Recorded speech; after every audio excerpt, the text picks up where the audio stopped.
What's up guys, Big Z here with Brevity Sports. I really want to touch real quick on the non-targeting call of the ASU Texas game. Everyone is up in arms over that.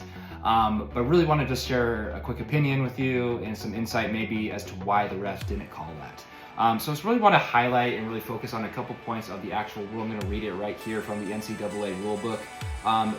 Two of the bullet points really focus on where targeting would be called, what the refs should focus on. So the first one is launch a player leaving their feet to attack an opponent by an upward and forward thrust of the body to make forcible contact in the head or neck area. And second, leading with helmet, shoulder, forearm, fist, hand, or elbow to attack with forcible contact at the head or neck area.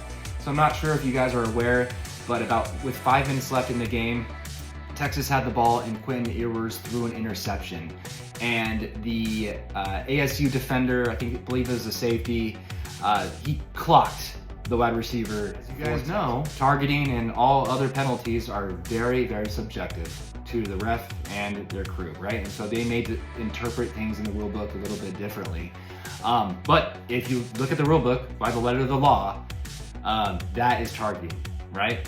He may have not led with his helmet, but he did lean with his shoulder, and the wide receiver for Texas was a defenseless receiver. And fuck him. He laid him out, launched into his body, and that was targeting. But it was that non-call right there, I believe, set the precedent for the non-call that happened a few minutes later in the game. Now, does it make it right? No. But both plays were targeting. By the rule book, the letter of the law, they are both targeting. But you cannot call targeting on one and not call targeting on the other. And that crew decided not to call targeting on both. So it is what it is. Who's to say? Would ASU have won the game? Would they have made a field goal? Would they have scored a touchdown? Who knows? But also, if the refs had called the targeting call previously, Texas would have got the ball back. Maybe they would have scored. Who knows? The game went into overtime. Obviously it wasn't decided by the refs ultimately. And I think at that point in the game, in the fourth quarter, they don't want to decide the game unless it's an egregious call.